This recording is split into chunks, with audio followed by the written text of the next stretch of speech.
ED enforcement directorate. इसका नाम तो आपने जरूर सुना होगा। भारत में ईडी की चर्चा हमेशा ही होती रहती है। ईडी का नाम न्यूज़पेपर्स और टीवी चैनल्स में प्रमुखता से लिया जाता है। ईडी का नाम सुनते ही भ्रष्टाचारी और घूसखोरों की पसीने छूट जाते हैं। प्रवर्तन निदेशालय या ईडी भारत में एक जांच एजेंसी के तौर पर काम करती है। यह मुख्य तौर पर भारत सरकार के फाइनेंस मिनिस्ट्री के रेवेन्यू डिवीजन के अंतर्गत काम करती है। यह जांच एजेंसी भारत में विदेशी संपत्ति के मामलों, मनी लॉन्ड्रिंग और आय से ज्यादा संपत्ति के मामलों की जांच करती है।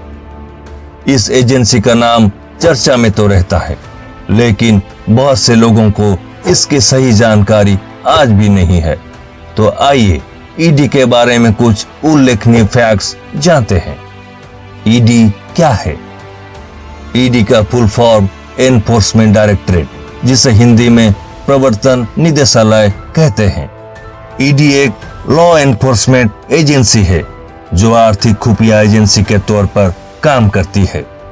यह एजेंसी भारत में आर्थिक अपराधों से लड़ने और आर्थिक कानून को लागू करने की जिम्मेदारी संभालती है।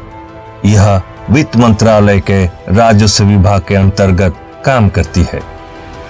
प्रशासनिक उद्देश्य के लिए ईडी राजस्व विभाग को रिपोर्ट करती है। हालांकि आर्थिक मामलों का विभाग फेमा के नीतिगत पहलुओं, इसके कानून और इसमें किसी भी प्रकार के संशोधन के लिए जिम्मेदार है। लेकिन राजस्व विभाग पीएमएल एक्ट के संबंधित सभी नीतिगत मामलों का प्रभारी है। ईडी 5 जून 2000 को फेमा अर्थात फॉरेन एक्सचेंज मैनेजमेंट एक्ट 1999 के प्रभावी होने से पहले फेरा अर्थात फॉरेन एक्सचेंज रेगुलेशन एक्ट 1973 के तहत नियमों को लागू किया था। ईडी में भारतीय प्रशासनिक सेवा अर्थात आईएएस, भारतीय पुलिस सेवा अर्थात आईपीएस और भारतीय राजस्व सेवा अर्थात आईआरएस के अधिकारी शामिल होते हैं। ईडी की स्थापना कब हुई थी? ईडी की स्थापना 1956 में एक एनफोर्समेंट यूनिट अर्थात प्रवर्तन इकाई के रूप में की गई थी। यह 1947 फेरा एक्ट के तहत काम करता था। 1957 में इसका नाम बदलकर प्रवर्तन निदेशालय कर दिया गया। 1960 में निदेशालय को आर्थिक मामलों के विभाग से राजस्व विभाग में स्थानांतरित कर दिया गया था। फेरा 47 को निरस्त करके फेरा 73 एक्ट लागू कर दिया गया। ईडी 1973 से 1977 तक कार्मिक एवं प्रशासनिक सुधार के प्रशासनिक नियंत्रण में था। अभी ईडी राजस्व विभाग, वित्त मंत्रालय और भारत सरकार के प्रशासनिक नियंत्रण में है। 2005 में ईडी को पीएमएल एक्ट 2002 की लागू करने की जिम्मेदारी दी गई। 2018 में इस एजेंसी को fugitive economic offenders act FEOA को लागू करने की भी जिम्मेदारी मिल गई। ईडी के कार्यालय कहां है? ईडी का मुख्य कार्यालय दिल्ली में है। इसका नेतृत्व एनफोर्समेंट डायरेक्टर करते हैं। मुंबई, चेन्नई, चंडीगढ़, कोलकाता और दिल्ली में भी स्पेशल डायरेक्टर के नेतृत्व में 5 रीजनल ऑफिस हैं। ईडी का जोनल ऑफिस अहमदाबाद, बेंगलुरु, चंडीगढ़, चेन्नई, कोची, दिल्ली, पणजी, गुवाहाटी, हैदराबाद, जयपुर, जालंधर, कोलकाता, लखनऊ, मुंबई, पटना और श्रीनगर में है। इसका नेतृत्व जोनल डायरेक्टर करते हैं। ईडी का सब जोनल ऑफिस बेंगलुरु, भुवनेश्वर, कोझिकोड, इंदौर, मदुरई, नागपुर, इलाहाबाद, रायपुर, देहरादून, रांची, सूरत, शिमला, विशाखापट्टनम और जम्मू में है। इसके प्रमुख डिप्टी डायरेक्टर होते हैं। ईडी के मुख्य अस्त्र क्या हैं? ईडी का मुख्य अस्त्र पीएमएल एक्ट है। तो आइए जानते हैं यह पीएमएल एक्ट क्या है? PMLA prevention of money laundering act अर्थात धन शोधन निवारण अधिनियम 2002 एक ऐसा कानून है जो अवैध रूप से कमाए गए काले धन को सफेद धन में परिवर्तित करने अर्थात मनी लॉन्ड्रिंग से रोकता है और आवश्यकता पड़ने पर उसे जब्त करने का भी अधिकार देता है। मनी लॉन्ड्रिंग वह अपराध है जो किसी व्यक्ति या संस्था द्वारा आपराधिक आय को वैध बनाने में किया जाता है। यह एक्ट 17 जनवरी 2003 को संसद में UPA 1 सरकार के समय पारित किया गया था और राष्ट्रपति की अनुमति के बाद यह 5 जुलाई 2005 को लागू कर दिया गया। इस अधिनियम के लागू होने के बाद साल 2009 और 2012 में इसमें अहम संशोधन किए गए हैं।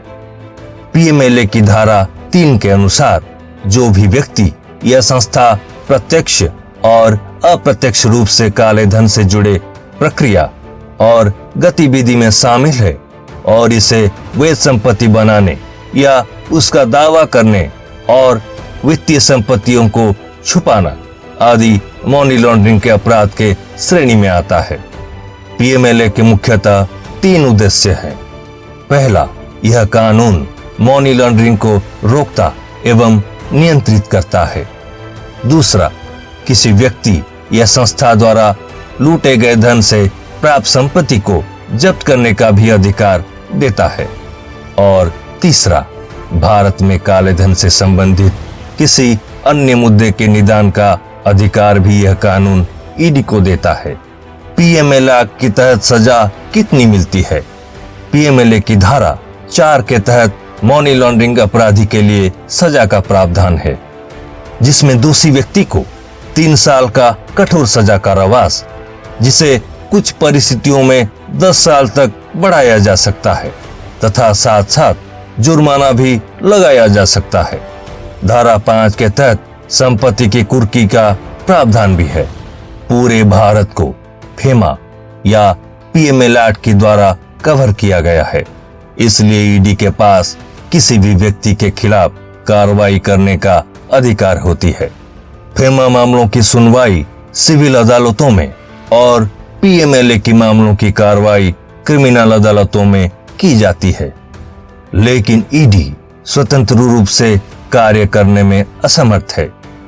इससे पहले कि ईडी मामले को देखे और अपराधी की पहचान करे, किसी अन्य एजेंसी या पुलिस के पास शिकायत दर्ज करनी होगी। इसके बाद ही ईडी आरोपी व्यक्ति की गिरफ्तारी और संपत्ति की जब्ती कर सकती है। PMLA की मामलों की सुनवाई के लिए केंद्र सरकार सत्र न्यायालयों को विशेष न्यायालयों के रूप में नामित करती है। अगर अपराधी को PMLA कोर्ट की निर्णय से संतुष्टि ना मिलती हो तो वे हाई कोर्ट और सुप्रीम कोर्ट में अपील कर सकते हैं। अपील दायर करने के लिए 60 दिनों का समय दिया जाता है। PMLA के तहत ईडी किसी भी राज्य सरकारों की मंजूरी के परवाह किए बिना पूरे देश में सूचीबद्ध अपराधों को पहचानने का अधिकार रखता है।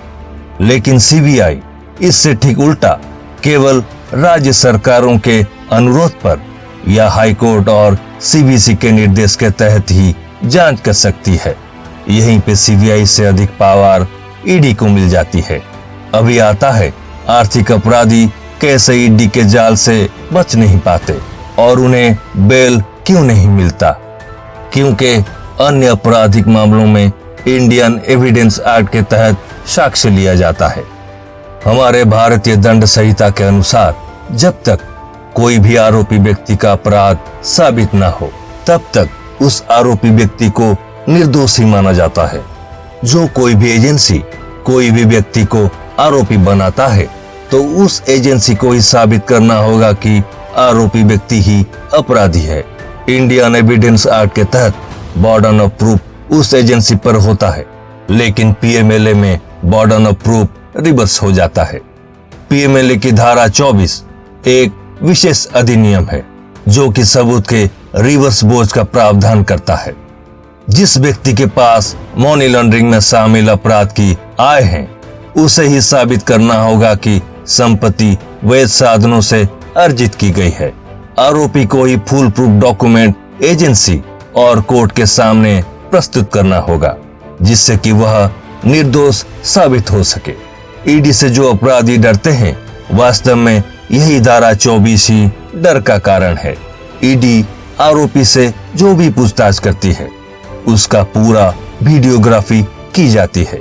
जो भी सवाल जवाब होता है वह सब लिखित में होता है, जिसलिए आरोपी बाद में मुकर नहीं पाता। मनी लॉन्ड्रिंग के आरोपी यही सब कठिनाई में फंसकर ईडी के केस से बच नहीं पाता। यही सब आरोपी का डर का कारण होता है। यह थी ईडी के बारे में कुछ रोचक तथ्य। उम्मीद है आपको जानकर अच्छा लगा होगा। अगर हमारी ये वीडियो आपको अच्छा लगा होगा तो वीडियो को लाइक और शेयर करके चैनल को सब्सक्राइब जरूर कीजिएगा। और हाँ दोस्तों, अगर आपको किसी विषय पर जानने की उत्सुकता है तो हमें ईमेल करके या कमेंट करके बता सकते हैं। फिर मुलाकात होगी अगली वीडियो में। धन्यवाद।